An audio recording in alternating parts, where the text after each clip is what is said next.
Сәлеметсіздер ме, құрметті менің тыңдармандарым. Бүгінгі ертегі сіздерге ұнайды деген ойдамын. Олай болса, каналыма тіркелуді ұмытпаймыз. Қали мен Қази. Бұрынғы заманда Қали мен Қази деген ағайынды екі жігіт болыпты. Екеуі бірнеше жыл жер астында жүріп, өнер үйреніп, еліне оралады. Келсе, ел жұрты бұл екеуін танымайды. Екеуінің де тырнақ, шаштары алынбаған, денелерін түк басып кеткен. Бет әлпеттері адам шошырлық екен. Екеуі елге сия алмаған соң бір дарияға барып, Қали балық болып жүзіп, Қази құс болып ұшып кетеді. Қали сумен жүзіп отырып бір шаһарға кіреді. Шаһарды аралап жүріп, нан сатып отырған бір кемпірді көреді. Қали кемпірдің қасына келіп, жасаған саудасына қарап тұрады. Нанның дәмі де, түсі де нашар болғандықтан оны алмайды. Өзі кедей, бала-шағасы жоқ жалғыз кемпір екен. Қали әңгімелесіп тұрып кемпірге: "Шеше, наныңды маған бер, мен сатып берейін, өзің жанымда тұр", деп ұсыныс жасайды. Сонымен кемпір нанын Қалиға беріп, өзі жанында қарап тұрады.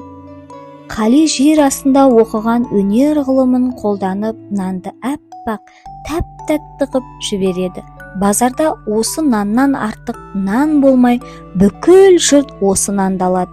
Осы күннен бастап Қали кемпірге бала болып, күнде нан сататын болады. Наны қымбат бағамен өтеді. Осылай кемпір екеуі тапқан табысына қаланың шетіне бір үй сатып алып, сонда тұрады. Бір күні сол шаһардағы хан қызының нөкерлері Қалидан нан сатып әкетеді. Нанның тәтті екенін біліп, енді тек Қалидан сатып алатын болады. Нөкер қыздардың айтуымен бірде ханның қызы да келіп нан алады. Қали хан қызына ғашық болады. Күндіз де, түнде де осы қызды ойлаумен болады. Бір күні сиқырын қолданып ханның қызын өз үйіне алғызады. Мұны ол ешкімге айтпайды. Қыз да қалай келгенін, кім әкелгенін білмейді. Жігітті ұнатып қалған ол үйіне оралғанда бұл оқиғаны ешкімге тіс жарып айтпайды. Ал Қали күнде қызды осылай әкеледі де қайта апарып тастап жүреді. Бірде хан қызының біреуге басы айналып жүргенін естиді. Қатты ашуланып, оның түнде қайда барып жүргенін білгісі келеді.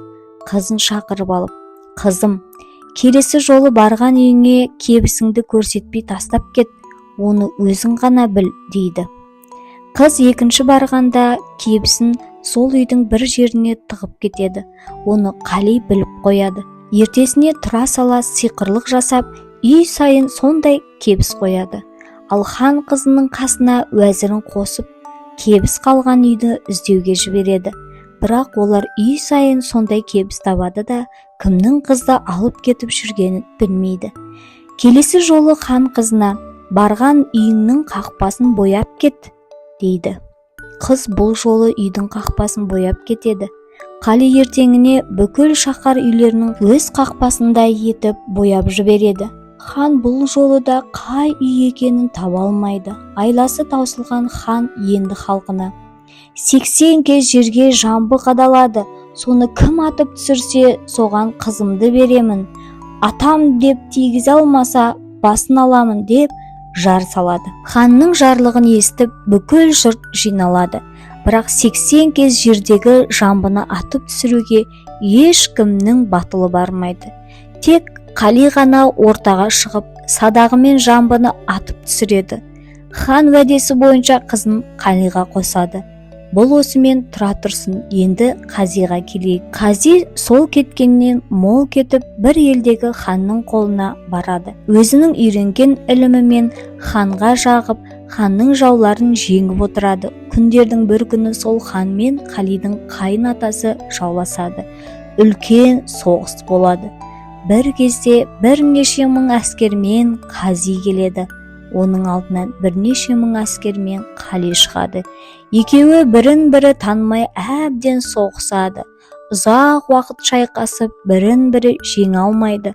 Ақырында Қали өз әскерін тарқып жіберген екен. Қазидың әскері тауық болып жей бастайды. Сонда Қалидің әскері қырғи болып тауықты қуа бастайды. Осылай 6 күн, 6 түн бірін-бірі қуып, ешқайсысы да жеңе алмай әбден шаршайды. Бұл неткен адам, осы ғылымды қайдан үйренді екен деген ой екеуіне де келеді. Ақырында Қази ақ жалау көтереді. Қали екеуі бетпе-бет кездесіп, бірін-бірі таниды. Ағайынды екеуі табысып, құшақтасып көріседі. Осылай Қали мен Қази екі елді татуластырып, бақытты өмір кешеді. Қартайған шақтарында бір баланы 9 ай оқытып, өз өнерлерін үйретеді. Ертегі ұнаса, лайк басуды және де менің каналыма жазылуды ұмытпаңыздар. Келесі ертегіде кездескенше.